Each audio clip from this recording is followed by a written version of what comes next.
आप सीधे अम्बेडकर निवासी एक कलाकार जो की आवाज अम्बेडकर परिवार टीवी को लाइव के अम्बेडकर परिवार कि जब उत्तर प्रदेश जैसा पिछड़ा राज्य आदरणीय बहन जी को लाकर उत्तम प्रदेश बन सकता है तो ये तो राजधानी का क्षेत्र है, यहाँ पर पढ़े लिखे लोग रहते हैं, तो दिल्ली में सरकार क्यों नहीं बन सकती। और जब ऐसा हुआ तो इन गरीबों ने, जो देश की सबसे बड़ी वकार रखने वाली कांग्रेस पार्टी होती थी, उसको टक्कर दी। देश में दूसरी बड़ी पार्टी जिसे पूंजीपतियों ने अल्टरनेट के तौर पर एक नए विकल्प के तौर पर तैयार खड़ा कर रखा था कि जब ये पार्टी डूबेगी तो इन गरीबों का वोट कौन लेगा। उस भारतीय जनता पार्टी के सामने चोट करी और जब चुनाव 2008 में लड़ी अभी बताऊंगा तो प्रदेश में, दिल्ली प्रदेश में आपका वोट प्रतिशत आता है लगभग 15%। इन गरीबों की पार्टी को वोट मिलते हैं 15%। ये बात मैं इसलिए नहीं कह रहा हूँ कि पुरानी बात है, ये बात मैं इसलिए कह रहा हूँ कि लोग गवाह हैं। ये गरीब लोग, आम लोग बैठे हैं, इनको मायूसी ना लगे, लाचारी ना लगे, ये से मुंह सिकोड़ के ना बैठे, ये गर्व करें अपनी पार्टी पर, अपनी नेता पर, जिन्होंने 84 से चलकर 94 तक राष्ट्रीय पार्टी बना दिया और देश में एक मैसेज दिया, 3 जून 1995 को जब आदरणीय बहन जी ने उत्तर प्रदेश में सबसे पहले कहा कि मैं कुमारी मायावती उत्तर प्रदेश के मुख्यमंत्री की तौर पर शपथ लेती हूँ। हौसला डिगाना नहीं है, हौसला गिराना नहीं है। ये मैं इसलिए बात बता रहा हूँ कि जो सबसे बड़ी पार्टी रखने का माध्य रखते थे कांग्रेस जैसी पार्टी, जिस दिन बहन जी ने वो शपथ ली उत्तर प्रदेश में, देश के सबसे बड़े राजनीतिक प्रदेश में, उस दिन के बाद से कांग्रेस पार्टी उत्तर प्रदेश जैसे राजनीतिक प्रदेश में कभी वापसी नहीं कर पाई।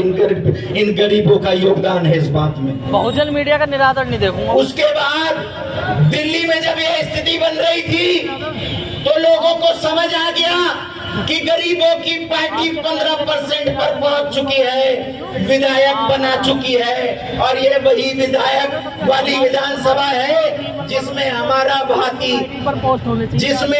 हाथी जीत कर सदन में गया था साथियों। और सदन में जब गया था तो उन लोगों को पता चल गया, उन लोगों ने एक नया विकल्प तैयार करा। उन्हें पता चल गया कि गरीबों ने पूरे देश में, वंचितों ने पूरे देश में ये बता दिया है कि हम सरकार उत्तर प्रदेश में भी बना चुके हैं और दहलीज पर पहुंच गए हैं, राजधानी में भी। ये तो गड़बड़ हो जाएगी। अब मैं आपको जो बात बताने जा रहा हूं वह इतनी मुख्य है जिस पर आपका वोट और भविष्य तय करेगा यह चुनाव। और चुनाव सिर्फ इस बात के लिए नहीं होता कि चुनाव कैसे होगा, कब होगा, कौन जीतेगा, कौन हारेगा। चुनाव इस बात को साबित करता है कि अमीरी चाहे कितनी भी क्यों ना हो जाए, बाबा साहब ने जो वोट दिया है उसमें गरीब खड़ा होके अकेला सड़क पे भी कहतेगा कि मेरी आवाज सुनी जाए, तो लोकतंत्र में उसकी आवाज सुनी जाएगी। साथियों, उस बात को चुनाव बताता है। हमारी माताएं बैठी हैं, बहनें बैठी हैं, ये युवा बैठे हैं जो लाचारी से देखते हैं कि हमारा झंडा तो गरीब है, हमारी पार्टी गरीब है। 3 दिन चुनाव के बचे हैं और इन 3 दिनों में इतना पैसा बटेगा, हमारा बैनर टक्कर कैसे लेगा। मैं दिल्ली की सड़क पर जा रहा था, एक जगह इस कहने वाली आम आदमी पार्टी का प्रचार हो रहा था। उस पार्टी के झंडे बैनर इतने लगे हुए थे कि मेरे बराबर में बैठे एक पदाधिकारी ने कहा कि साहब देखना कैसा हाल है, हम टक्कर लेंगे कैसे। मैंने कहा हम टक्कर ऐसे लेंगे कि हमें इंतजार था कि तूफान लाया जाएगा सामंतियों का, पैसे वालों का, और पूरा धनबल के साथ इन गरीबों को लूटने का प्रयास करा जाएगा। लेकिन एक बात याद रखना, आप साइंटिफिक लोग हैं, तार्किक लोग हैं, आप बाबा साहब के संविधान को मानते हैं, आप ये बात पढ़ लिख कर जानते हैं कि जब तूफान आता है किसी भी प्रकार का, धनबल का तूफान आया, पैसे का तूफान आया, मीडिया ने पैसे के माध्यम से महिमा मंडन किया। मैं इस मीडिया की बात नहीं कर रहा जो 10,000 के फोन से 100 करोड़ आबादी को कैप्चर करने आए हैं। मैं उस मीडिया की बात कर रहा हूं जो अडानी अंबानी के चैनलों से, मीडिया ग्रुप से चलते हैं। तो ऐसे में मैंने उनसे कहा कि जब चुनाव ऐसे इंतजार होता है, तो जब तूफान आता है तो तूफान में जरूरी नहीं तूफान में तेजी के चाल के साथ चला ही जाए, क्योंकि तुम बुद्धिमान लोग हो। आदरणीय बहन जी ने तुम्हें तैयार किया है, तो आदरणीय बहन जी ने देखा कि पूरे देश में सबकी चेकिंग होने दो, कौन इन गरीबों का रहनुमा है, कौन इनकी असल पार्टी है। चेकिंग सबकी हुई, कांग्रेस जैसी 50 साल वाली पार्टी की भी हुई, भारतीय जनता पार्टी की भी हो गई। और कैसे हो गई? 15-15 लाख फ्रीबीज की बात आती है, मुफ्तखोरी की। 15-15 लाख का वादा उन्होंने करा था, वो छोड़िए, सैकड़ों वादे हुए, चुनाव दर चुनाव आता गया, बीजेपी केंद्र में आती गई। नहीं आया तो कौन नहीं आया? इस दिल्ली में से मिटा तो कौन मिटा? वो मिटा जो गरीब का हाथी था, वंचित का हाथी था। सबकी चेकिंग हुई, कोई नहीं रुका, सब गिर गए। लेकिन आदरणीय बहन जी तब भी खड़ी थी, आज भी खड़ी है। बीएसपी तब भी खड़ी थी, आज भी खड़ी है। कश्मीर से लेकर कन्याकुमारी तक ये वोटर सपोर्टर तब भी खड़ा था, और आज भी डंके की चोट पर इस आज हमारे नेशनल कोऑर्डिनेटर आएंगे, वो आज भी कह के जाएंगे कि ये हाथी डिगने वाला नहीं, थकने वाले नहीं, और वोट हमारा, राज तुम्हारा नहीं चलेगा, नहीं चलेगा, और कह कर जाएंगे। और हमने आपको बताया कि भाई तख्त बदल दो, ताज बदल दो, और बेईमानों का राज बदल दो, लेकिन शांति के साथ नहीं। 3 दिन बचे हैं, 2 दिन ही बचे हैं, चुनाव रातों रात पलटा जाता है। इतनी करिश्माई ताकत होती है वोट में, अगर आप समझ गए तो हाथी दिल्ली में दहाड़ेगा।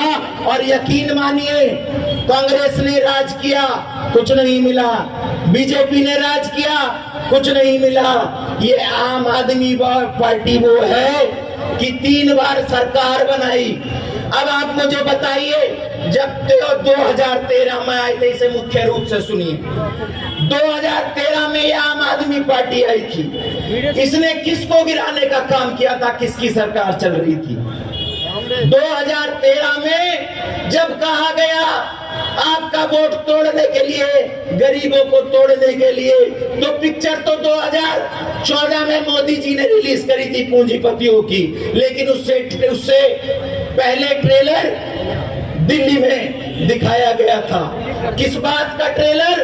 पैसों का ट्रेलर, महिमा मंडन का ट्रेलर। और 2013 में आपके बीच में क्या बात रखी गई थी कि भाई ये तो सामंतवादी व्यवस्था है, हम इसको बदलेंगे, इस कांग्रेस को बदलेंगे। कांग्रेस की सरकार चल रही थी, नहीं चल रही थी? चल रही थी ना कांग्रेस की सरकार। और किस सरकार को बदलने के लिए आम आदमी पार्टी आई थी? आप बताइए, सब लोग गवाह हैं। 2013 में किसकी सरकार थी केंद्र में? कांग्रेस की सरकार थी। और हटाने वाले कौन थे? सबसे ज्यादा दिल्ली में कौन चीख रहा था? आम आदमी पार्टी कह रही थी ना कि सरकार ने 2G कर दिया, 3G कर दिया, कोल कर दिया, इतने घोटाले कर दिए, पूरे देश को खोखला कर दिया। तो इस सरकार ने पूरी व्यवस्था को हटाने के लिए काम किया था, और इसलिए पार्टी बनाई गई थी। हो सकता है हमारे गरीब लोग भी भ्रमित हो गए हों। जिसने बीएसपी पे विश्वास किया 15% लोगों ने, उन्होंने भी सोचा कि भाई इतना बड़ा मूवमेंट है और इन पर यकीन कर लिया जाए। और जब यकीन किया तो आज की परिस्थिति में देखिए इन्होंने 3 बार सरकार बना दी। 2013 में पहली बार इनकी सरकार बनी थी, 2025 चल रहा है। एक बार खुद सोच कर देखिए पढ़े लिखे लोग हो कि क्या परिवर्तन आया। आम आदमी पार्टी जिन आम आदमी के लिए बनी थी, उन्होंने आम आदमी के जीवन में क्या परिवर्तन किया, आप सोच के बताइए। मैं ज्यादा समय नहीं लेते हुए आपसे 2 पंक्तियों के माध्यम से कहना चाहता हूं जो दिल्ली प्रदेश के लिए बहुत महत्वपूर्ण है। और वो महत्वपूर्ण इसलिए है कि आपने कभी किसी को देखा, कभी किसी को देखा। अगर आप अपने पर रहते तो आज ना एक केजरीवाल होते, ना मोदी होते, ना कोई और होते। आदरणीय बहन जी की सरकार होती और गरीबों के लिए रोटी, कपड़ा, मकान, स्वास्थ्य, शिक्षा, रोजगार सब मिल रहा होता। और मुख्य बात यह है, ये जो नौजवान साथी हैं जो 18 वर्ष की आयु पार करते हैं, इनके सामने ये ना रहता कि कोई मुझे 5 या 10 हजार की नौकरी दिलवा दे। वे लोग पढ़ते, 12वीं करते और सरकारी व्यवस्था से जो जिम्मेदारी होती है सरकार की, उसमें इंजीनियर बनते, इंजीनियरिंग की पढ़ाई करते, डॉक्टरी की पढ़ाई करते, डॉक्टर बनते और तमाम सरकारी नौकरियों के माध्यम से ऐसे स्थिति बदलती जैसे उत्तर प्रदेश में स्थिति बदली। यहाँ पर उत्तर प्रदेश के, हरियाणा प्रदेश के, आसपास के अनेक राज्यों से आने वाले वो गरीब लोग हैं जो से अपने गांव से निकल कर आए और उन्होंने अपने परिवारों को चलाया, उनको पढ़ाया। और वो लोग जब विकसित होते तो बहुजन समाज पार्टी की सरकार बनती, लेकिन आप लोग उससे अछूते रह गए। लेकिन देर आओगे दुरुस्त आओगे। मैं आपके लिए 2 पंक्तियां कहना चाहूंगा कि कभी गिरते, कभी गिरकर संभलते रहते, कभी गिरते, कभी गिरकर संभलते रहते, बैठने से अच्छा है कि चलते रहते। कभी गिरते, कभी गिरकर संभलते रहते, बैठने से अच्छा है कि चलते रहते। बैठने से अच्छा है कि चलते रहते। चलकर गैर के कदमों पर, चल के गैर के कदमों पर तुम कहीं के ना रहे, खुद के पैरों पे चलते तो चलते रहते, खुद के पैरों पे चलते तो चलते रहते। जय भीम, जय भारत, जय बहुजन समाज पार्टी।